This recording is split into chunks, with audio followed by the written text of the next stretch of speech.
রমজানে একটি নামাজের কথা বলবো, শত কষ্ট হলেও এই নামাজটা আপনি ছাড়বেন না, একবার হলেও এই নামাজটা আপনি পড়বেন। নবীজি এই নামাজের এত গুরুত্ব দিতেন, নবীজি বলেছেন জীবনে একবার হলেও তুমি নামাজটা পড়বে।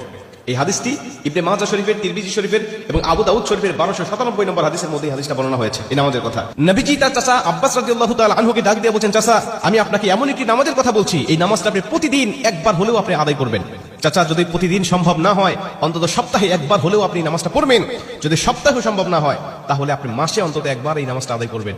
চাচা যদি মাসেও আপনার পক্ষে কষ্টকর হয়ে যায়, বছরে একবার পড়বেন। যদি বছরেও না পারেন, জীবদ্দশায় অন্তত একবার হলেও নামাজটা পড়বেন। কারণ এই নামাজটা এত পাওয়ারফুল নামাজ। এই নামাজটা আদায় করার কারণে আপনার প্রকাশ্যে অপ্রকাশ্যে যত গুনাহ করেছেন, আপনার ইচ্ছায় অনিচ্ছায় যত গুনাহ করেছেন, আপনার অতীত জীবনে যত গুনাহ করেছেন, সব গুনাহ আল্লাহ আপনাকে ক্ষমা করে দিবে। চাচা এই নামাজটার নিয়মটা একটু ব্যতিক্রম। এই নামাজটাকে বলা হয় সালাতুত তাসবিহ। এই নামাজের মধ্যে অতিরিক্ত কিছু তাসবিহ পাঠ করতে হয়। সুবহানাল্লাহ, আলহামদুলিল্লাহ, লা ইলাহা ইল্লাল্লাহ, আল্লাহু আকবার। এই চারটা তাসবিহ একত্রিত করে সুবহানাল্লাহি ওয়াল হামদুলিল্লাহি ওয়া লা ইলাহা ইল্লাল্লাহ, আল্লাহু আকবার, এই তাসবিহগুলো, এই বাক্যগুলো এখানে পাঠ করতে হয়। 4 রাকাত বিশিষ্ট এই নামাজ সালাতুত তাসবিহ 4 রাকাত পড়তে হয় এক নিয়তে। 4 রাকাত নামাজে প্রতি রাকাতে 75 বার করে করে মোট 300 বার এই তাসবিহটা পাঠ করতে হয়। সুবহানাল্লাহি ওয়াল হামদুলিল্লাহি ওয়া লা ইলাহা ইল্লাল্লাহু, আল্লাহু আকবার।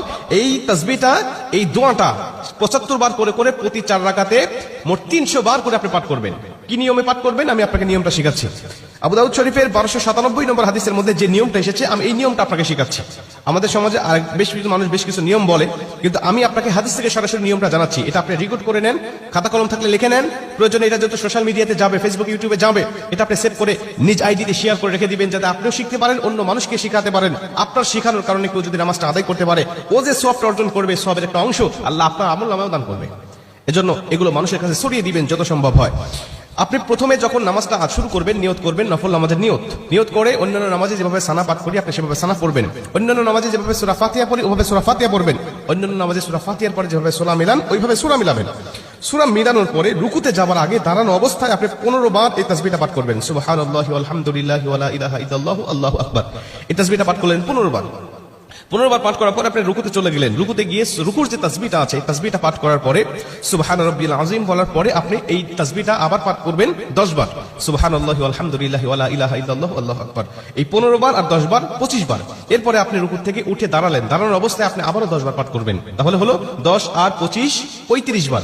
এরপরে আপনি রুকুতে চলে যাবেন। রুকুতে গিয়ে রুকুর তাসবিহটা পাঠ করার পরে আবারও পড়বেন 10 বার।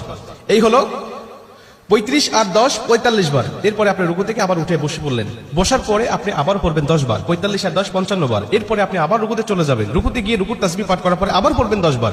এই হলো 10 আর 55 65 বার। এরপরে রুকু থেকে যখন উঠবেন, উঠে